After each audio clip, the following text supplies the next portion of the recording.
So Alex and I are sitting here just chopping it up, talking about God's word, talking about life, talking about our purpose and our calling. And we were looking here.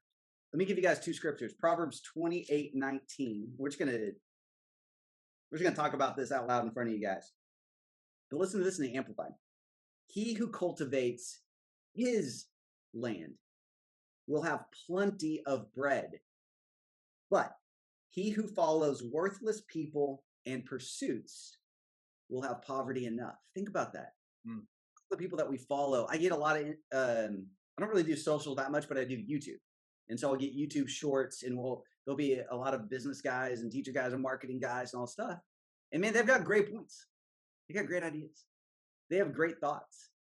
It makes a lot of sense with these strategies that they give out. And what Alex and I were talking about is it's easy to start following them. But it says worthless people and pursuits. If you follow worthless people and worthless pursuits, you're out of poverty.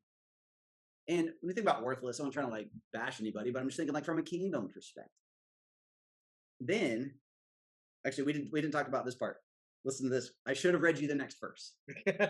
I saw it. Go for it though. And let's tie them together. Okay. He who cultivates his land will have plenty of bread, but he who follows worthless people and pursuits will have poverty enough. A faithful man shall abound with blessings, but he who makes haste to be rich at any cost shall not go unpunished. Now, here's where you guys got to look at this. You are not, I'm going to say the word nobody. It's a blanket statement. Nobody watching this is going evilly to get rich at any cost. Like, I will murder someone for the money. I will put a hit out on somebody. I will steal I'll break in and steal. No, you guys aren't doing that. But what you might be doing is jumping from business idea to business idea to opportunity to opportunity. This didn't get me rich quick. Let me try this. This didn't get me rich quick. Let me try this. Let me join this MLM. It didn't work. It worked for that guy, but it didn't work for me. Man, I saw this guy over here doing this network marketing, affiliate marketing thing, and he got rich. I saw it on his Instagram story, showed his bank account. So I'm going to go try that. It didn't work. Let me go try this one. Here's what's happening. One, you're not cultivating your land. You're trying to cultivate someone else's. It says in verse 19, if you follow worthless people and worthless pursuits, you'll have poverty enough. So that's what keeps happening. You're following this guy on Instagram or YouTube Shorts. You're following this gal. Here's what they did. Worthless people, worthless pursuits. Not saying they're bad people. I'm saying they're worthless to you because you're a kingdom person. And worthless to your assignment. It could be great strategy. It could be great insight for their assignment. 100%. That's their land. Yeah, so it's great. It's amazing for them, but like it's worthless to you because that's not your assignment. It's not, for example, if I give you, my janitor strategies, because I'm a janitor, for example, like what value does it have for a tech person? You know what I'm saying? Or the tech person, and they teach me the code and they teach me the algorithm, all that stuff, but I'm a mechanic. Like great stuff, useful for their land, but like not very useful for me because that's not my land. And so it's not. I think some people have a hard time with worthless. What do you mean? Like these are worthless people? No. Put it in context here. This is God. Every individual is God's child. Yeah. So He will never say to His child, "You're worthless." No. So get that out of your head. What this means to your assignment, to what you're called for, to the thing that God has purposed in you. Like that's what we're talking about here. And this is good revelation. Like I hadn't put these two together really till just now, but think about how this plays into verse 20. So he who cultivates his land is what we're talking about. Will have plenty of bread. And we were laughing because bread is another term for money. Maybe it's a coincidence here, but it's still kind of fun. A faithful man, the guy who shows up every day. The diligent man. Remember Proverbs 10:4? The hand of the diligent maketh rich. Diligent, constant in effort, showing up, being alert, doing their best, being sharp. Those are all definitions of diligent. A faithful man, a diligent man shall abound with blessings. But that's because he's cultivating his land. He shows up faithfully to work his land, what God called him or her to do. Yeah. Keep working that thing and you'll have plenty. You keep stopping work on your land to go see if the harvest in that guy's field is better than yours. So you stopped cultivating your land, and now you don't have plenty. It says now you have poverty enough because you went and pursued, or you followed worthless people and worthless pursuits. You went to their field. I mean, think about, so like, guys, you have to remember, what's cool about the Bible is a lot of their, I guess, analogies are metaphors or whatever you want to call them, are farming related. And what's cool about that is farmers are entrepreneurs. We forget about this. They literally have to do the whole thing where you buy seed, plant seed, take care of the ground, take care of the stuff. Once it grows, you have to go in, cut it, harvest it. You keep some to eat, but then you go sell the rest for cash. They literally have businesses. So your field, your land is a part of that business. And if you cultivate it, you'll have plenty of bread. But if you leave your field, so I want you to think about an actual field. Pretend that's how you made money, is your family had a field, a little farm right outside your house. That's how you make money. Go work it. But you stop working it because you see this dude over here and he's growing something else, or he's got a pig farm or chickens or something. And you're like, ooh, that dude crushed it with chickens last month. Let me go see if I can crush it with chickens too. And then your field and your farm, your land disintegrates. You're not doing attention. Yeah. Why am I not selling my harvest? Well, because you've been sowing in other people's field. You've been working other people's field that wasn't meant for you. But a faithful man shows up every day and cultivates his land. That's why he has blessings. Even that, like, cultivates his land. It's not, do I have land? Like, that's not even in question. We have land. Like here, when it says it cultivates his land, like that's a given. You have your land. Yeah. You have your lane. You have your calling. You have your assignment. And even that, like, God, where should I go? What your assignment? Like, that's it. And guess what? Your assignment is good enough and it's far better than what you've experienced and far better than what you think. It's just because you've been preoccupied by looking at other people's land that you haven't seen the unique, special, valuable thing that God has placed right in you. You know, Alex, you asked me earlier, you said about 2-ish years ago, you said, Travis, I've seen a transition in you, or transformation in you, where it was a little bit of almost like this is not the best way to put it, but I was more in the business side of things, and now I'm more in the teaching, preaching, ministry side of things. Kind of like, what happened? And I don't know if this was a part of it, but there was something you said to me, I want to say a year and a half ago. And I was looking at joining a coaching program that I want to be a part of. It was $25,000 a year to be a part of this program, business stuff, sales funnels, all things I enjoy.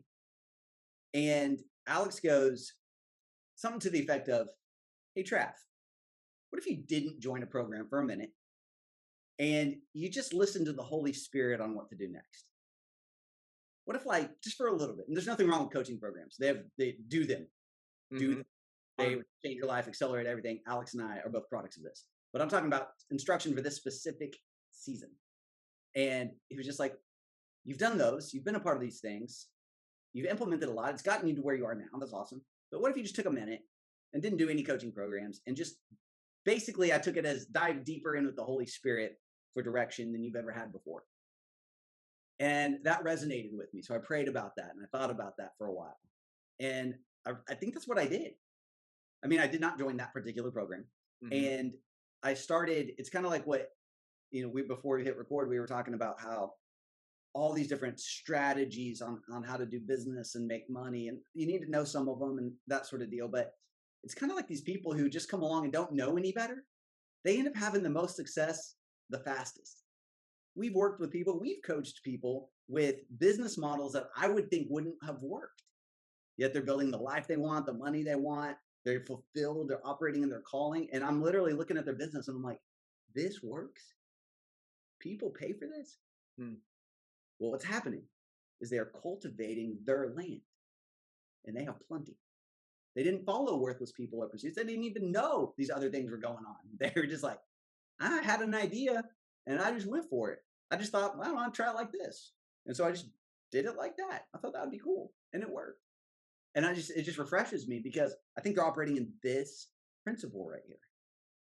And that's what I've worked to do over those last 2 years, year and a half, whatever it was, is just build the thing I've envisioned, the thing I want.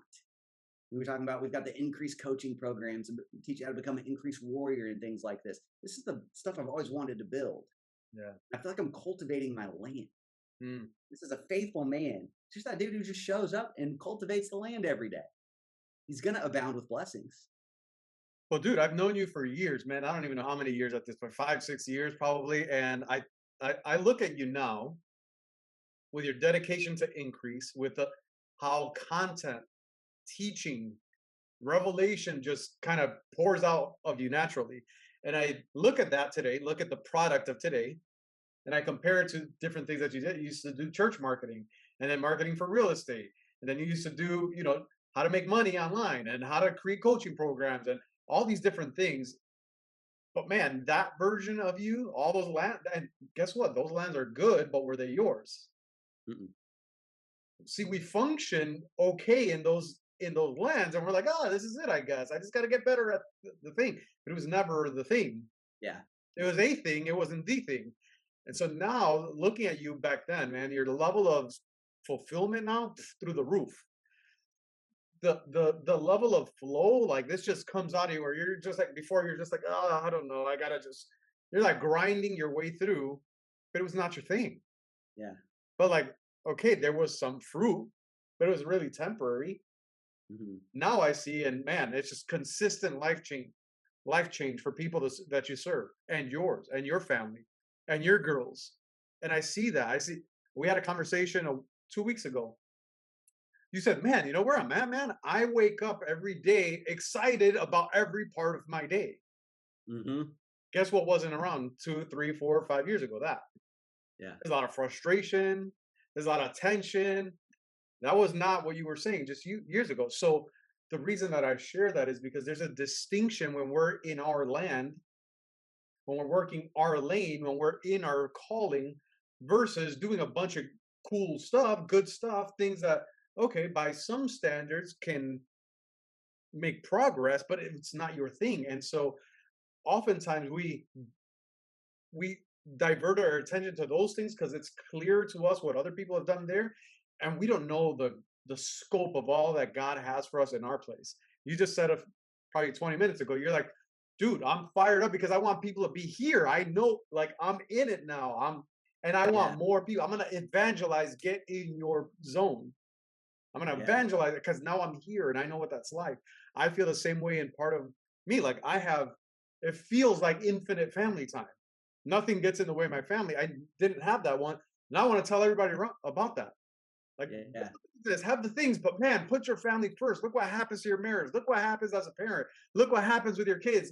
Be here. And that's the thing, is like when we're in that zone, dude, it's over. Like that is where purpose and calling overlays itself on impact as well. Because others then are the recipient of that. And I think what people are probably thinking is, that sounds awesome. Let me go make some money first, pay off some debt, do a couple things, build something, sell something. Let me go do that stuff first. Then I'll be freed up to go focus on what God's called me to do. But these scriptures eliminate that excuse. Those aren't conditions here. Those are not conditions here. No. If you cultivate your land, you'll have plenty of bread. A faithful man will abound with blessings. And there's a sequence of things there. A faithful man first, not a faithful man later, not when it's more convenient, not when the bills stop coming. Not, you're faithful because you're already in it. Then what's the promise? You just read it. Can you read it again? Yeah. A faithful man shall abound with blessings, but he who makes haste to get rich at any cost shall not go unpunished. And again, it's just like I think about this quote, Tony Robbins quote: "Success without fulfillment is the ultimate failure." So if you are successful, but it's not your land, you won't be fulfilled. And I think it's the ultimate failure. And we both experienced that. Oh yeah. We both experienced. And the things we've done in the past, like you said, they weren't horrible. It just wasn't phenomenal. They were good. Some were pretty good. There's always just that little thing. That unease. Yeah. Just a little bug of like, man, I kind of wish it was like this. And Alex has known this about me. I've launched a lot of things that have shelf lives to them. Like I can do them for a little bit, but I can't do it forever. And that's not the worst thing in the world, because everything I've done, I feel like it's helped people and furthered people. But man, there's a thing about cultivating your land. Myron Golden said this quote. He said, "You can't measure success by the amount of money you make. It's not related, because the definition of success is the thing doing what it was created to do." So for instance, a phone, if it does not work, is unsuccessful. But if a phone allows me to text and call Alex, then it is successful. Same with a car, same with whatever. The thing has to do what it was created to do. Exactly. It has to fulfill what it was created to do. And so here's what it's saying is, you were created to cultivate your land. If you're not doing that, you're not successful. Alex and I have got friends who are making millions of dollars, but we know God's called them to do something else that they're not doing. And so they tell us these stories about all this money they're making. And they're like, dude, that's awesome. So how about this? Where are you at with this? Like I'm like, I'm kind of happy for you, I guess. But really, I just think about, but I know you're supposed to do this, or at least be doing this also. I'm not saying quit. I'm saying work on the thing God told you. Are you taking steps? Take a step this week. Did you do it today to move the needle on what God called you to do? Did you cultivate your land at all today? That's what I'm asking. Yeah. The connecting scripture was Proverbs 12:11. Alex had a cool thought on this.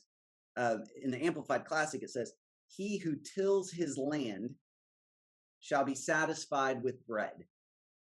But he who follows worthless pursuits is lacking in sense," like common sense, "and is without understanding." What was the translation you read? Yeah. So the Amplified says, "He who tills his land will have plenty of bread, but he who follows worthless things lacks common sense and good judgment." So when you think of judgment, you think like somebody who's actually taking the time to scrutinize what they're following. Are you stopping or just like, "Oh my God, that sounds great, let's go"? But you haven't counted the cost. Yeah, that's it. You haven't known, okay, great, this is a okay pursuit, but it comes at the expense of my land. So we don't practice judgment here. We don't practice judgment. We're not scrutinizing. We're not selecting. We're not using common sense here. We're going either emotionally or what we see others do and comparing ourselves. But none of it will ever amount to what God has for us. Never. I think about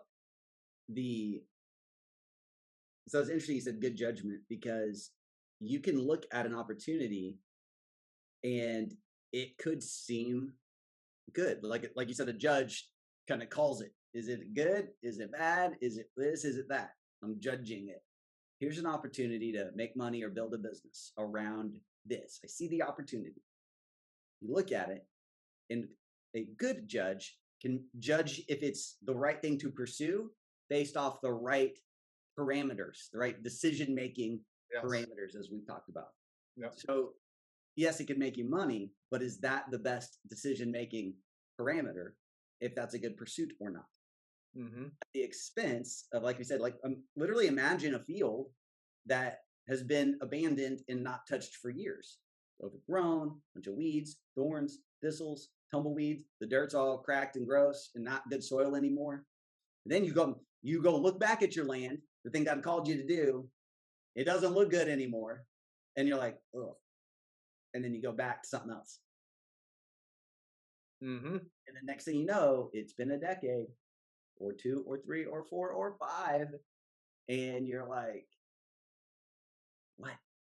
And then you remember when you were 11 years old and God called you to preach, told you to start that church, told you to start that ministry.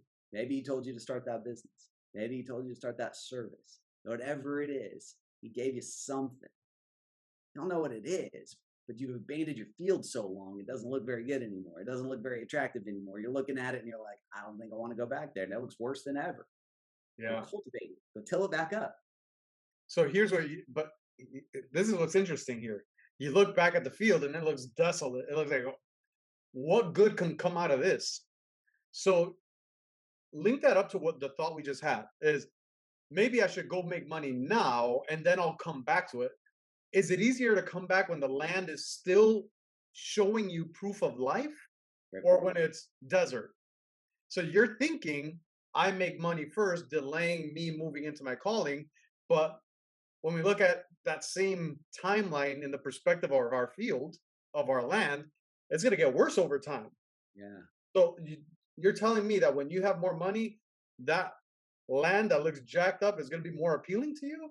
No, it's going to be less appealing to you. So you're going to go back to the thing that made you money because it looks much better for you. And then you're delaying your land even more. Wow. Like, it's just these thought processes that we have. Like, we idealize certain things, but then we don't quite see the cost of that decision. Mm-hmm. When this happens, number one is, we're not promised another day. How do you know that that's ever going to happen? And are you willing to confront the Lord that says, well done, my good and faithful servant? Because that could be tomorrow, or that could be in 7 years. We don't know when that conversation is going to happen. Right? So the best time to jump into it is right now. Because right now is all that we have, because we know, and praying that the Lord extends our days, of course, right? But we also have to realize that this is a temporary place and there's a temporary time here in this phase of our lives, in all of eternity, right? And so do we want to delay what we do here? Or do we want to push it until some kind of circumstance and hope that our commitment of today, when I make this amount of money, I'll jump into it? All right, well, hope that you hold on to that exact thing that you said. Because here's the pattern that Trav and I both see. You go and do the thing, you make the money, you get, and then still now you have other things that you want to accomplish, pushing this. Well, yeah, I'm making the money now, but it's until I pay off all my debt now. I got the money coming in. Wait, but that was the one condition you said back then. You did it. Yeah, but now I have new conditions. Mm-hmm. Further delaying. When the things that you're chasing after, God has already made a way in your land. He's already given provision in your land. That's a great way to put it. And think about it. So one of the things I've always done is, anything that's good, I just thank God for it. Anything that's bad, I just blame the devil. So I always look at everything kind of black and white like that, to be honest with you. Good and bad kind of thing. You're good versus evil. So whenever I see stuff like this, I just say Satan's doing everything he can to get you out of your land. He's making everything else look attractive. He's thinking your needs are going to be met over here. He's get you thinking that the grass is greener in the other field, that the harvest is over there, that more money is over here, that money is the biggest pain point for you.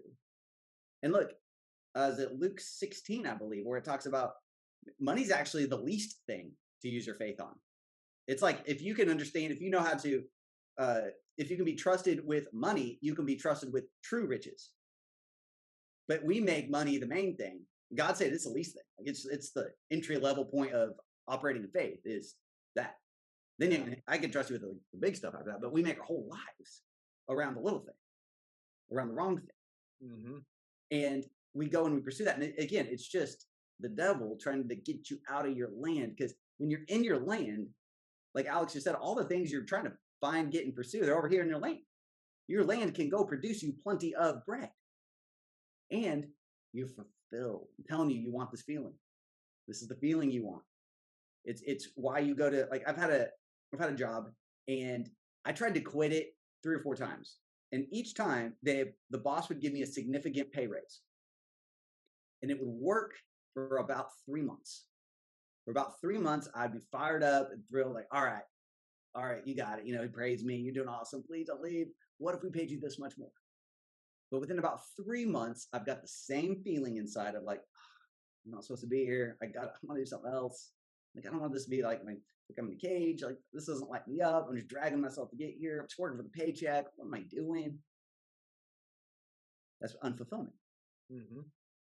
You can be fulfilled in your day job. That might be your land right now. I'm not even saying you got to start your own business. That's not what we're talking about. Get that out of your mind.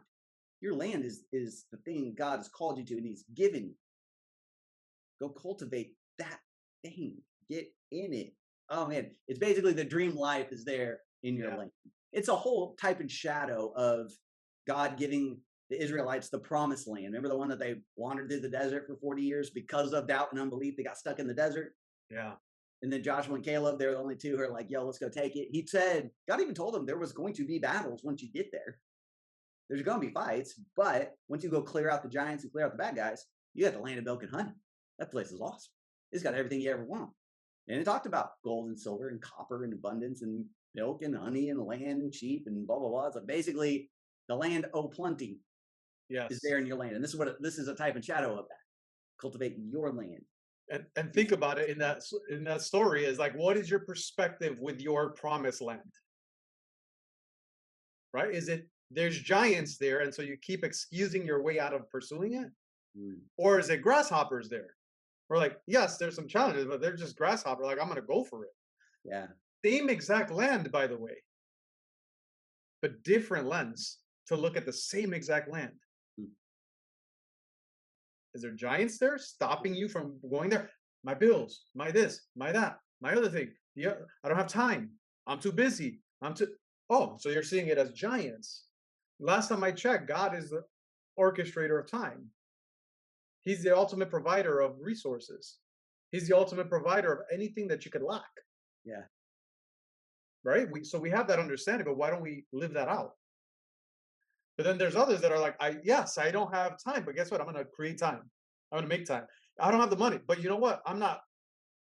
If God called me to it, I'm not concerned with money. I don't want money to make my decisions. Money's not my God. God is my God.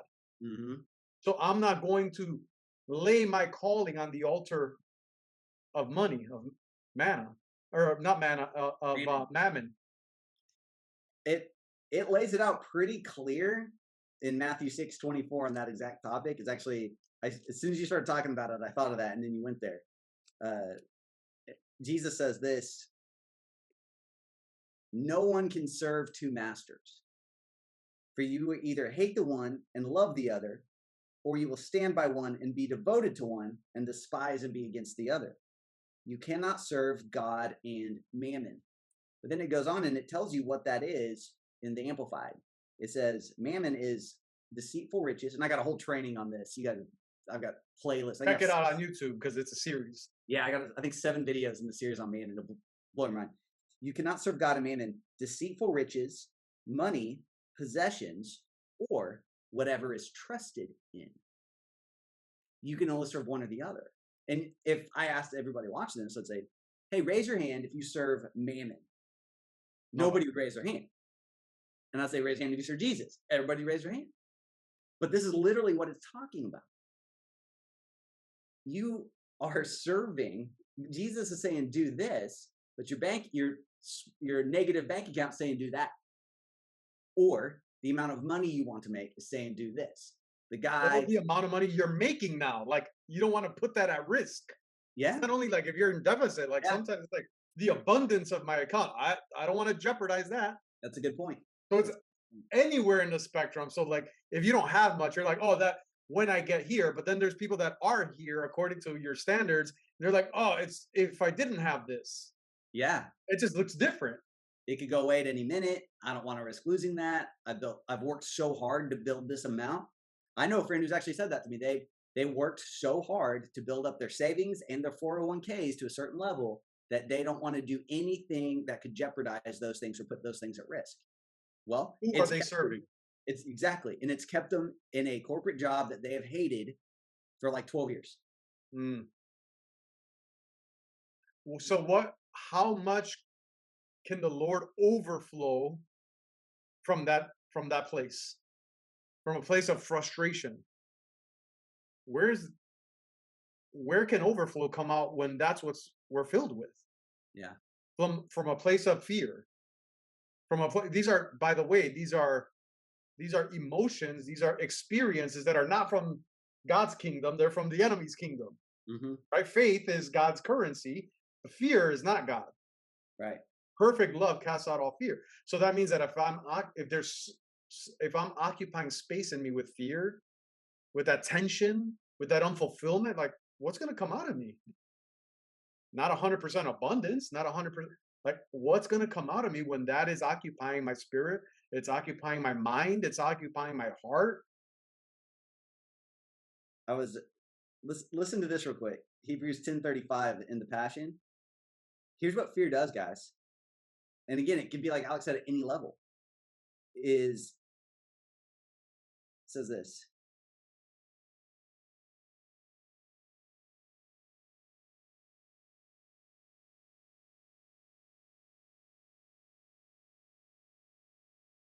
Oh, here it is. This is a different translation. Okay. This is so good. I'll just give you the last part because it's going to give you preaching on a whole message. But Hebrews 10:38 says, "My righteous ones will live from faith." Faith, translated, is typically trust or confidence in God. So they will live with a confidence in God. That's my righteous ones. They come from a place of confidence. But if fear holds them back, this is God talking through them, my soul is not content with them. Another one says, my soul has no pleasure in them. No delight. No delight in them. Yeah. If fear holds them back, God's like, I don't think he's mad at you, but I don't think he's also not like fired up either. Come on, man. Stop letting that hold you back. And that's actually a great point about, I just saw another person I saw two other people who have a lot of money in the bank, and that's holding them back because they're afraid to lose it. I don't want to, I've worked so hard to build this. If I go for this or invest in this or take this risk, I could lose all that I've worked so hard for. And look, I get it. That makes sense to your brain. But in the kingdom, that's just fear. That's fear holding you back. And you're put everything in your strength. Look what I did. Look what I built. All that stuff, right? And imagine, so let's look at it very differently. Imagine the arrogance of that if you hold that belief. Because the word says it's the Lord who gives you the ability to produce wealth. So what you have that you're afraid to lose, you didn't even get it. Ah, so good. And then you're like, I don't want to lose it. You didn't get it. You were the recipient of God's grace, of God's mercy, of his generosity, of his unique abilities that he poured into you. Like apart from you, from Christ, we could do nothing. Like it's super clear. It's not even a mystery.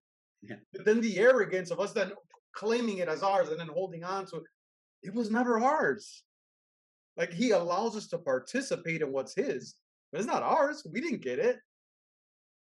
We didn't earn it. We didn't, like, none of us deserve this. And yet by his grace, he gives it to us, everyone according to their talents. We look at the parable of talents. So you're afraid to lose what you've built. In a way, it's kind of arrogant. And I've been there, by the way, and I'm sharing, and I'm just thinking as we're talking through it, I'm like, man, just imagine for you who are parents and your kids like, stay out of my room. This is my space. It's my thing. I don't want you in my room. I'm like, do you pay the mortgage? Did you furnish this place? Were you the one that made sure that this household is maintained? No. Man, that is arrogance. Yeah. But we're the same way with God. Why is that? Why have we allowed ourselves to think this way? It's God, it's the enemy trying to remove us from truth. Because when we do that, when we remove ourselves from truth, then it's easy to deceive us in other ways. Yeah. Man. And it all goes back to a root of fear. Afraid I'm going to run out. Afraid we're going to lack. Afraid I'm going to either go under or have a basically decrease. It's other than that, I mean, it's kind of a simple strategy of the devil. It's he'll lie to you to make sure you think these ways. Like, you can't make money that way. You can't make money in that industry, that field, selling that product. But deep down, you're like, man, I know God told me to. Or I've had that idea for 12 years. Surely it's significant. I've had other ideas that have been fleeting, but this one's been with me for over a decade. There's got to be something to that. Yeah. Maybe you're waiting for the heavens to part in a booming voice to tell you what to do. But I kind of think that even if that happened, you wouldn't listen to it either. You'd probably write that off too. Position of your heart is what it comes down to. Yeah. And we see that in it, with the Israelites. They're going, literally, God said, you're going to the promised land. I'm going to lead you there. 40 years. It was like 2 weeks away. Like, it was a 2-week journey for 40 years. What's interesting is they did have a big booming voice from God, kind of. And I mean, they followed wind, tornado things and pillars and lightning, fires. They had all those things and still didn't believe. And here's what they said. I was reading Numbers. In Numbers, they say, we should have just stayed in Egypt. Mm-hmm. Wait, what? Yeah. Like, that tells you the human condition separated from the truth of God. Well, and it was comfortable back there. It wasn't great, but at least we got food. At least we were fed and knew our next meal was. It was familiar. It was familiar. Not good, yet familiar. Mm-hmm. And they traded familiar for not good. The promised land, it looked scary, but God told them it would, and told them they would have battles, and then told them they would win those battles. Yet, they saw it and went to fear. They chose fear over faith. And what that does is, listen, it's the devil doing the same things. They're saying, you can't be prosperous there because there are giants in the land. You will die. You will not win. You will not be successful. He's called you to something. God's called you to something now, but you're using a version of those same excuses. I'm not a good public speaker. I couldn't do that. I won't be successful there. I'm not an entrepreneur. I don't have a college degree. I didn't go to seminary. I don't know the Bible that well. I stutter a lot when I speak. Moses said that too. You see how this works? So what Alex and I are not trying to condemn anybody or make you feel bad. We're trying to bring an awareness to you that we now have. We used to not have it either. 100%. But now we've got it, and we're trying to bring that to light. Here's my goal in almost all my videos, is to get you to say, oh my goodness, I'm doing that, and I didn't realize it. We try to bring real life examples to you, show you how we did it, or people we know did it, how we experienced it, so that you can say, oh my goodness, I just read it as a Bible story. I didn't realize that's what I was doing. If I can get you there, we can help you. Yeah. Stuff can open up for you. Well, I think we've covered this topic for today. Yeah. I would gladly hop on every single day and talk about this stuff. In fact, I kind of do on my YouTube channel. I appreciate you, Alex. Like, this was actually just a conversation we were having, and Alex was like, hey, hit the record button. There's going to be like some good stuff coming in. Like, that's basically what happened. So y'all are welcome. Hope it helped you guys. Any parting words, Alex? No, I mean, listen to this and allow it to just, Lord, allow this to set in my heart and in my spirit. Let this be seeds in you. Look at this as not condemnation, not judgment, but actually somebody really caring enough to pour into you, to remind you there's a land with your name on it. Yeah. And it's awaiting you. And so take it as that. If there's some like emotional jolts that you have by what you heard, that's a good indicator of, okay, God, what do you want to tell me through this? Why do I have this reaction? And then for those of you that don't have this reaction, okay, good. Lord, help me then execute. Help me to see how this applies to me, where I'm doing this, so that you can use Travis and I's experience to be your shortcut. Yeah. Faithfully cultivate your land. I'll give you this exercise. Like if you're thinking like, Trav, I don't know what my land is exactly. Typically, in my experience, is what's happened is we've kind of covered it up. The stuff we want to do, the stuff we've thought about, dreamed about, we've covered it up with real life. We've covered it up with, yeah, I'm a parent now. I've got 3 kids and a mortgage. Like that's cool, but I got to pay the bills right now. And I get it. I get it. I promise you, I understand. Alex understands. Here's what I want you to do though. I want you to go alone in your car, on your bike, go for a walk, do something, get outside. And I want you to just talk with God.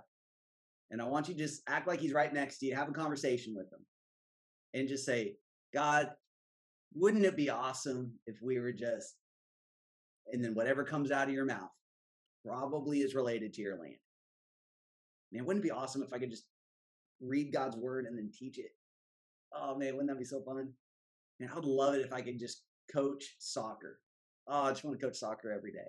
Man, God showed me so much when it comes to guitar and praise and worship. Man, if I could just kind of have like a praise and worship school or something, God, wouldn't that be awesome?